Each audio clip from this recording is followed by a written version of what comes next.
y con este eclecticismo que nos caracteriza. Ahora le damos la bienvenida aquí en el piso al doctor Telmo Nicola, que es médico egresado de la Facultad de Ciencias Médicas y especialista en neurocirugía. ¿Cómo le va? ¿Bien?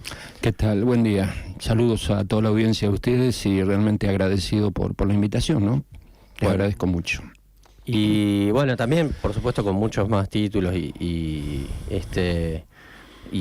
muchos más laureles. Pero bueno, es interesante también empezar un poco contando, usted es egresado también de la universidad pública, ¿no? Sí, exactamente. Yo soy egresado de esta universidad, la Facultad de Medicina de Rosario, allá por los años 80. Y también completé mi formación como neurocirujano en el Hospital Centenario. Y bueno, hice toda mi formación básica aquí en Rosario. También, bueno, después de haber asistido un paso por la Universidad de Roma y una serie de viajes más para completar toda mi formación, que siempre es constante para mantenerse actualizado, ¿no? ¿De qué se trata la neurocirugía? ¿Cómo podríamos definirla? Bueno, la neurocirugía está dirigida hacia todas las patologías cerebrales y de la columna vertebral. Ahí en la columna vertebral es un terreno un poquito dividido, hay algunas cosas que hacen también los traumatólogos, pero básicamente todo lo que es compromiso de la parte nerviosa de la columna está ligada a la neurocirugía. Las patologías son inmensas. Y bueno, y hoy en día con el avance de la tecnología, las posibilidades que tiene esta especialidad de poder resolver problemas o abordar problemas se ha acrecentado enormemente y es por eso que llegamos a resolver muchos problemas, ¿no? ¿Cuáles son las, digamos, por lo menos las más frecuentes de estas patologías que usted habla? Bueno, dentro de las más frecuentes, dentro de lo que es el cráneo, son los traumatismos de cráneo, ¿no? Es decir, los traumatismos que son muy frecuentes, sobre todo hoy en día, ¿no? Que uno ve accidentes por todos lados. Después todo lo que se refiere a accidentes vasculares, ¿no? Es decir, accidentes hemorrágicos cerebrales. Después en otro orden, en tercer orden, podrían aparecer las lesiones expansivas cerebrales, o sea, todo lo que es tumores cerebrales. Y bueno, y algunas otras enfermedades, como el Parkinson, que es el tema que nos reúne hoy, ¿no? Que es una enfermedad por falla de producción de un neurotransmisor, que es la dopamina, muy importante en el cerebro para ciertos circuitos cerebrales, que cuando eso no está en sus niveles adecuados se traduce en lo que es la enfermedad de Parkinson, ¿no? Respecto de la enfermedad de Parkinson, usted habla de que el tratamiento es a través de cirugía, es una de las formas. No, el tratamiento, primero, el diagnóstico de la enfermedad de Parkinson es un diagnóstico que se hace en el consultorio. Indudablemente, aquel neurólogo o neurocirujano que tenga una formación clínica en la enfermedad, el diagnóstico básico es en el consultorio. Existen hoy estudios complementarios que ayudan a confirmar, ayudan a completar el diagnóstico, digamos. Y bueno, ¿Y cuáles serían las características para que nos ubiquemos en cuál es la patología, la enfermedad? Sí, muy buena la pregunta. La enfermedad de Parkinson es una enfermedad bastante amorfa, si se quiere. A veces tiene unas presentaciones que no son típicas. Uno piensa en el Parkinson y piensa en aquel enfermo tembloroso. Uh-huh. Muchas veces, digamos que clínicamente podemos encontrar tres tipos de Parkinson. Un Parkinson que es puramente tembloroso. Uh-huh. Un Parkinson que es rígido, aquel paciente que parece con un caño de plomo, ¿no? Eso uno lo ve caminar como una momia. Y bueno, y el otro Parkinson que tiene un poquito los dos, que llamamos un Parkinson mixto, en donde tiene de los dos componentes. Pero digo amorfa porque muchas veces el paciente, la punta del iceberg, o sea, el primer síntoma que uno puede, digamos, llegar a encontrar en la enfermedad es un síndrome depresivo. Un síndrome depresivo que arranca después de un estado emocional muy fuerte y bueno, el paciente comienza como ese primer síntoma. Muchas veces van al psiquiatra o al psicólogo y no encuentran una franca respuesta al tratamiento psiquiátrico y resulta ser que de base, escondido, por eso digo la punta del iceberg, escondido abajo, está el inicio de esta enfermedad, que después, con el tiempo, por supuesto, se manifiesta con todos los síntomas, claro, que esta enfermedad tiene, ¿no? ¿Y hay un grupo de edad predominante?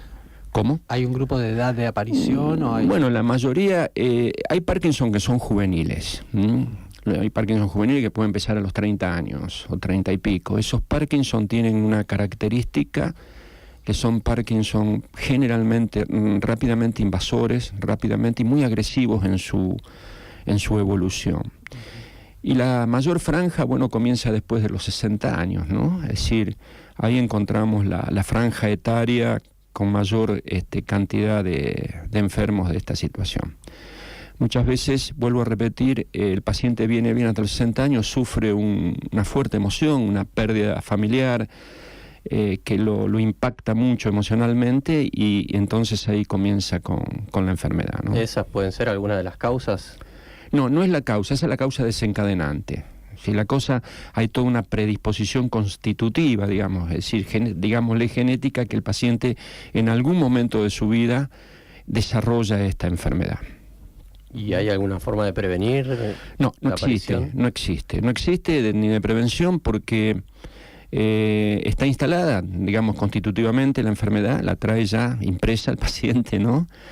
Y en algún momento salta. Es bueno repetir que esta enfermedad no tiene cura actualmente en ninguna parte del mundo, solamente todo lo que hacemos son tratamientos de mejoramiento de la calidad de vida y de tratar de hacer que la evolución digamos, el mismo genio evolutivo de la enfermedad sea lo más retrasado posible. Pero vuelvo a repetir, lo más importante es la calidad de vida del paciente, porque en realidad el paciente se siente absolutamente desvalido, ¿no? Es una enfermedad que genera mucha discapacidad y en casos muy importantes genera mucha dependencia también, ¿no? Usted hablaba de que la enfermedad se caracteriza por un déficit de dopamina. Exactamente. Entendería que en esto también entonces hay una posibilidad de tratamiento médico o combinado en este sentido. Por eso, ¿cuáles serían las líneas? Claro, el tratamiento de inicio siempre es clínico. El que primero lo ve siempre es el neurólogo. Por eso el diagnóstico y el tratamiento de inicio siempre es clínico. Lo que pasa que la cirugía es ya una técnica que se comienza a implementar por la década del 60. Claro que en aquella época que nosotros a lo mejor hacíamos alguna cirugía estereotáxica era bastante bizarra, bastante, digamos, difícil porque no existían los elementos de diagnóstico de imagen por sobre todas las cosas que existen actuales. Fíjate vos que en aquella época le inyectábamos aire en el ventrículo, el paciente sufría enormes cosas. Teníamos que tener un equipo de rayo exactamente a 1 metro del cráneo, era toda una cuestión, y después con regla y cálculos poder sacar fundamentalmente lograr un punto que se logra a través de un sistema cartesiano, una X y Z, y después poderlo trasladar a un marco. Bueno, a veces los resultados no eran de lo más exacto y uno podía caer en cualquier lado.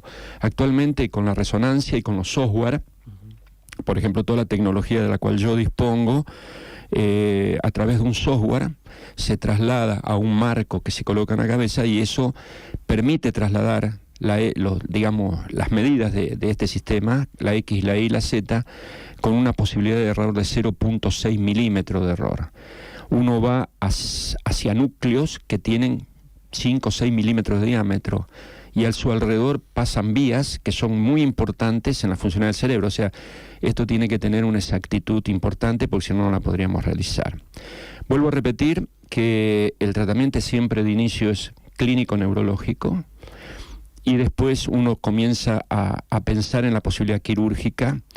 Hoy en día, vuelvo a repetir, con el avance tecnológico que tenemos, la cirugía tiende a implantarse cada vez más tempranamente, porque ¿qué es lo que interesa en todo esto? Es brindarle calidad de vida.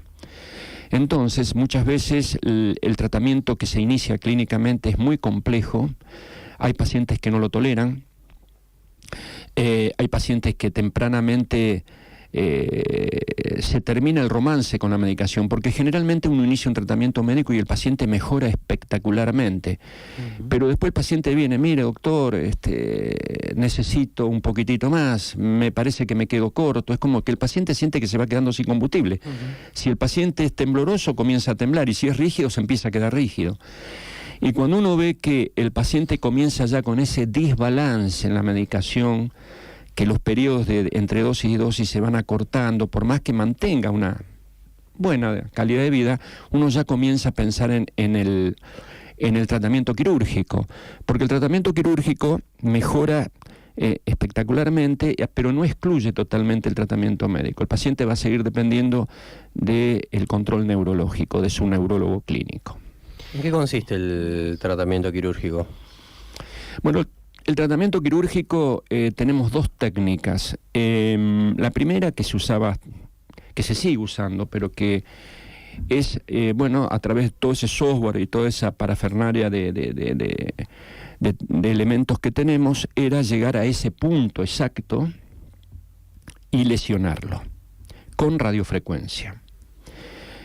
Hoy en día contamos con la posibilidad no de lesionarlo, sino de inhibir. Eso era antes. Eso era antes y se sigue usando ahora, pero después les voy a explicar por qué se sigue usando ahora. Y ahora tenemos la posibilidad de colocar electrodos con una computadora, como si fuera un marcapaso cardíaco, la cual a esa computadora la podemos programar telemétricamente y modificar ciertos factores, como el amperaje, la amplitud de onda.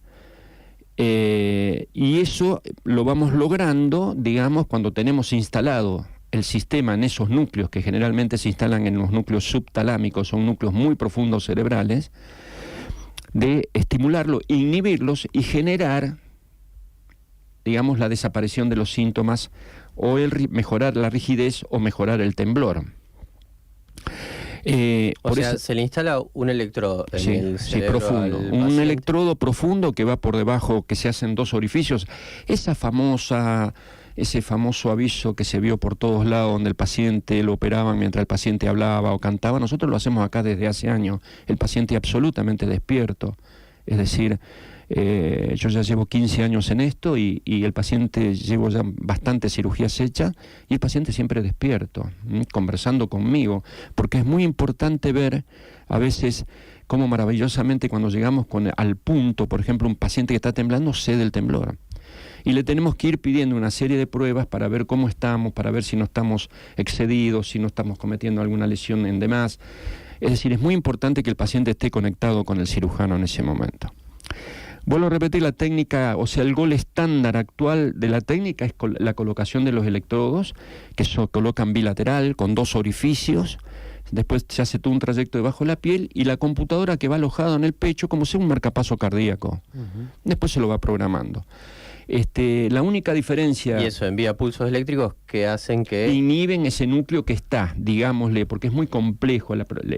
Inhibe ese núcleo que está muy excitado, digámosle, por la falta del neurotransmisor, en este caso la dopamina, y al estar excitado bombardea la corteza motora y genera todos los síntomas del Parkinson. Uno inhibe ese núcleo, digámosle, es muy sencillo lo que estoy tratando de explicar, es muy complejo todo el circuito que está internamente del cerebro, lo inhibe, deja de bombardear la corteza motora y se aquietan los síntomas de la enfermedad. Esto es a rasgos tratando de explicar para que la gente entienda la complejidad de esto. Actualmente, vuelvo a repetir, este es el gol estándar en el sentido de la cirugía. Esto se llama DBS o estimulador cerebral profundo. Esto es lo nuevo que estamos haciendo, que se llama neuromodulación. No solo se usa para la enfermedad de Parkinson, sino se usa para modular dolores, se usa en este momento para los trastornos conductuales, los TOC, trastornos obsesivos compulsivos. Yo estoy vinculado y estamos trabajando en el sentido para el tratamiento de los trastornos nutricionales, trastorno de la drogadicción. Es decir, la aparición de los estudios moleculares y de los nuevos estudios de resonancia funcionales se permiten descubrir nuevos circuitos cerebrales en los cuales se ve que hay ciertos núcleos que tienen mucha intervención, por ejemplo, en los TOC, en los trastornos obsesivos compulsivos, en los trastornos de agresividad extrema y en los trastornos de la alimentación y en los trastornos de la drogadicción. Eso es lo que se viene. Es decir, estamos en un principio muy chiquito de lo que se conoce de la altísima complejidad de esta máquina maravillosa que es el cerebro, ¿no? ¿Y cuál es la eficacia que tiene para el tratamiento de Parkinson en particular este método, este tratamiento? Bueno, mira, primero... porque con la droga contaba algo que... Sí, la droga siempre el inicio es muy bueno y el romance con esa medicación es variable. Hay pacientes, se dice que lo máximo son 10 años del inicio o del inicio del tratamiento, y hay otros pacientes, muchos, que mucho antes comienzan a desbalancearse, a tener problemas con el tratamiento. Y es ahí cuando uno comienza a pensar en la otra posibilidad. Y digamos, la evaluación todo el tiempo es clínica de digamos, de cuánto tiempo dura el efecto, cómo... De la medicación. De la cirugía. No, de la cirugía generalmente de muchos años, porque permite a través de esa regulación telemétrica de ir regulando los parámetros en la medida que el paciente lo va necesitando. Hoy los sistemas actuales contamos con electrodos que se llaman bidireccionales, donde podemos dirigir los estímulos hacia los distintos sentidos del núcleo. Además contamos con baterías recargables de altísima tecnología de duración enorme. El paciente se sienta a ver un poco de televisión, se apoya una plaquita sobre donde está la computadora y se carga automáticamente. Es decir, parece una cuestión de ciencia ficción. Incluso hemos visto pacientes que tienen el mismo sistema, tiene como un control remoto del televisor, que lo prende y lo apaga. Si lo prende se queda, si lo apaga se queda rígido, si lo prende funciona. Es una cosa increíble lo que se ha logrado. Vuelvo a repetir, la otra técnica se sigue usando y esta otra también. Lo que hay una gran diferencia, la cuestión que contamos problemas acá es, bueno, por la razón de costo, ¿no? Este sistema tiene un altísimo costo. Nosotros llevamos colocados ya varios, precisamente el viernes próximo voy a colocar otro, y bueno, y todos los resultados que hemos observado han sido realmente muy buenos, en donde se le devuelve al paciente una altísima calidad de vida. Es decir, para un paciente que tiene dificultades en su vida diaria, como es la enfermedad de Parkinson, que uno le dé el 20% de mejoría, para él es el 100%, que no es el 20%, es mucho más. En la mayoría de los casos, es mucho más. ¿Hay un número aproximado? Usted decía que tienen varios. ¿Hay un número de aproximado ya de cirugías que usted tenga la idea de cuántas? Sí, del término de las lesiones, o sea, la tecnología anterior, yo ya llevo hecha más de 150. Y en la colocación de los DBS, o sea, de los estimuladores cerebrales profundos, estamos alrededor de 20. Eso lleva todo, es un complejo equipo de psicólogos, de neurólogos, neurocirujanos y físicos ligados a la biología, que hacen todos los cálculos a través del software, porque ese software, esta tecnología que yo tengo, permite unir las imágenes de la resonancia, fusionar las imágenes de la resonancia con la tomografía, obtener una imagen única. Por supuesto que con las bondades de uno y otro procedimiento se jerarquiza mucho todos los detalles anatómicos, y de ahí se elige, se busca el núcleo y se le lleva al software esa imagen que nos hace el cálculo de esas tres medidas que necesitamos, la X, la Y y la Z, ¿no? Doctor, eso es todo este desarrollo que usted está comentando, ¿está hecho en un ámbito privado? Sí, yo en este momento trabajo en un ámbito privado. Sí. En este momento es el Hospital Privado Rosario. Yo estoy como jefe de servicio de neurocirugía del Grupo Gamma, y toda mi actividad quirúrgica, de este tipo de actividad que tiene una alta complejidad, la desarrollo ahí, porque todo el procedimiento está regulado por protocolos. Desde la obtención de las imágenes tienen que estar protocolizadas totalmente para poder no tener error precisamente en el cálculo de dónde tenemos que llegar. No lo puedo hacer en cualquier lugar, no porque necesita, sino porque tengo que estandarizar todo el procedimiento, y eso requiere tiempo y trabajo. Esto es una práctica que a nivel mundial se ha desarrollado no, sin lugar a universalmente, dudas. ¿Me refiero? Sí, sin lugar a dudas. Yo toda mi capacitación para esta técnica la hice en San Pablo, Brasil, en donde existe un referente mundial, en el cual yo me formé. Viajé durante casi 5 años, una vez por mes o cada 45 días, quedándome a trabajar con él, hasta que aprendí la metodología. Y este hombre es un referente mundial. Creo que es una de las personas que más procedimientos tiene en el mundo, ¿no? No solo por su capacidad, sino dada la densidad poblacional que tiene solamente San Pablo, ¿no? Entonces él, al ser un referente además de Brasil, tiene una cantidad de cirugías enormes. Y sí, es un método que se usa en todo el mundo. Nosotros lo estamos haciendo igual acá que como se hace en Estados Unidos, como se hace en China, como se hace en Londres. Tenemos toda la tecnología igual y la aplicación del método es único. No se puede hacer distinto, ¿no? Es decir, lo que hacemos acá es igual que se hace en todas partes del mundo.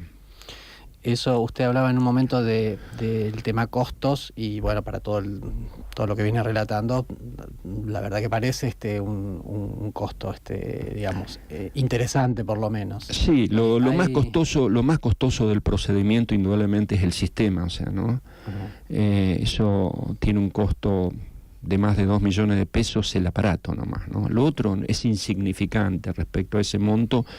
Lo que puede salir, qué sé yo, el trabajo médico, pero la internación. Además, la internación es muy corta, la internación generalmente es de un día. Pero me refiero para el acceso para los pacientes.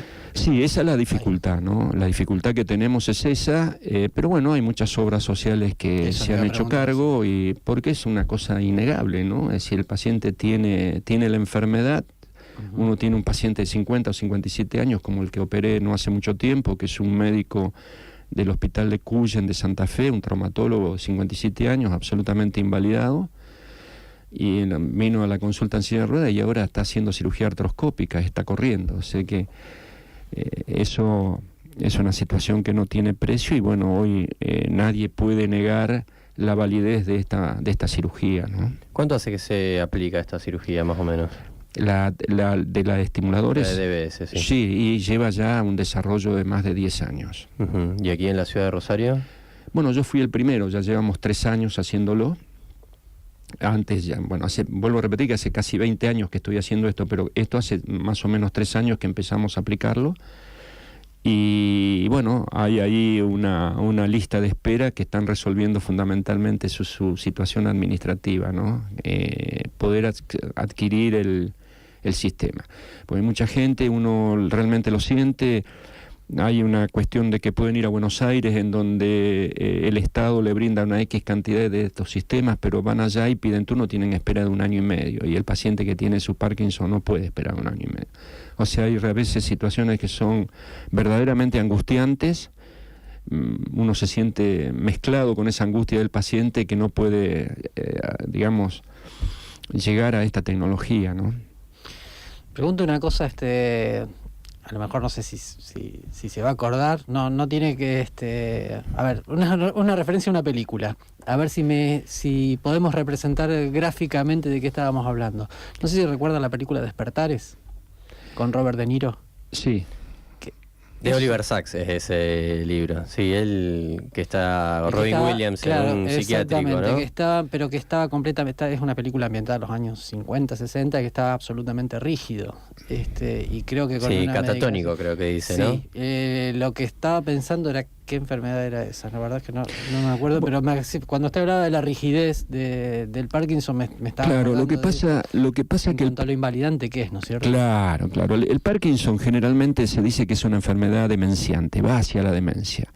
Es decir, si uno no la controla, no le trata de meter algunos límites, siempre tiene la tendencia a ir hacia la demencia. Y muchas veces el Parkinson no es un Parkinson puro, sino que este es el Parkinson que no tiene solución ni quirúrgica ni médica. Es cuando aparecen los síntomas de la enfermedad de Parkinson, pero mezclada en otra enfermedad sistémica del cerebro. Por ejemplo, como son las enfermedades multisistema del cerebro, que abarca 2 o 3 sistemas. Esa enfermedad no tiene control. Por eso nosotros se tiene catalogada la enfermedad de Parkinson como una enfermedad demenciante. Bien, bueno, 2 cosas. Una, nos escribe Claudia, nos dice, ¿sabe el doctor si esta técnica quirúrgica la realizan en algún efector público por las tantísimas personas que no pueden acceder a la medicina privada? Y nos manda saludos también. Bueno, muchísimas gracias. Que yo tenga conocimiento, en ningún efector público de la provincia de Santa Fe lo están haciendo, ni tampoco he recibido consultas de ahí. Sí sé que en la ciudad de Buenos Aires, en el Hospital Posadas, pero vuelvo a repetir, los turnos son a 1,5 años, 2. Y muchas veces se me ha logrado, los médicos que hacen eso somos muy pocos en el país, nos conocemos todos, y bueno, hay algunos médicos que dicen, ¿por qué viene acá si está en Rosario? Lo hacen. Pero bueno, el problema es precisamente la inaccesibilidad, ¿no? Bueno, lamentablemente. Si hay acceso a obra social, puede ser que... Sí, sea las posible, obras ¿no? sociales, hay obras sociales ya que lo han reconocido. Bien. Bueno, y por último, creo que nos quedó pendiente esto, pero para ir cerrando también, sabemos el tratamiento, sabemos la inespecificidad de la enfermedad también en algunos aspectos. ¿Hay forma de prevenirla? No existe la prevención, porque no existe un mecanismo, lo vuelvo a repetir, es algo que es una impronta genética del paciente en donde en algún momento la enfermedad surge. Puede surgir algunos síntomas parkinsonianos, algunos traumatismos cerebrales graves, que se lesionan esa parte motora de los núcleos, digamos la parte de los núcleos basales, y que puede llegar a generar síntomas similares a la enfermedad, pero no existe manera de prevenir la enfermedad. Bien, una pregunta más y cerramos. Sí. ¿Le parece? Ya que están mandando. Cannabis para el Parkinson, pregunta, ¿tiene conocimiento? Mira, yo no conozco mucho sobre el cannabis, sé que hay algunos pacientes, muchos pacientes que vienen a mi consultorio, lo están utilizando y ellos refieren mejorías, pero entiendo yo que si hay alguna mejoría siempre es muy transitoria, pero no es, digamos, la panacea como que la gente, por ahí uno lo entiende, aparece algo y la gente ante tamaña enfermedad se afianza, se afirma, se arraiga esa posibilidad. Yo no he visto en pacientes que vienen al consultorio con tratamiento mejorías realmente importante, no. Bien, buenísimo. Bueno, le agradecemos mucho, doctor Telmo Nicola, por haber pasado aquí por Mil Grietas, ¿eh? Y bueno, hablando de esto que es casi ciencia ficción también, ¿no? Sí, bueno, el agradecido soy yo por el hecho de poder difundir que en Rosario también se están haciendo estas cosas y que son importantes, y lo único que realmente lamento de todo esto es que esto no sea, digamos, más fácil para todos aquellos pacientes que padecen esta enfermedad, que su llegada les sea más fácil. Esperemos que las cosas cambien y que en algún momento esto sea más accesible para la gente que realmente lo necesita. Bueno, por ahí con la difusión, todo esto... Sumamente importante, yo por eso me y- presto a esto, porque creo que la gente no sabe muy bien de todas estas cosas y la difusión es importante. Una cuestión, un detallecito más. ¿Hay algún lugar para informarse? O sea, ¿dónde una web, algo donde uno puede, digamos, buscar información? Sí, con respecto A esto, al tratamiento, a lo que es la enfermedad o... Sí, existen un montón de sitios que uno buscando tratamiento quirúrgico en la enfermedad de Parkinson o en Rosario o en cualquier parte del mundo, es infinita la cantidad de información, y hay información que es realmente en una terminología totalmente entendible. Sí existen, buscando solamente tratamiento de la enfermedad de Parkinson. Con criterio, por las dudas, pero... Exactamente, pero hay buscar, muchas ¿no? cosas, claro, ¿no? Hablando que la internet en este momento es como una bombilla en un pozo de petróleo, ¿no? Claro, sí. Bueno, doctor Muchísimas Telmo gracias. Nicola, muchas gracias por No, el venir a agradecido Mil soy Grietas. yo. Muchas gracias, muchachos.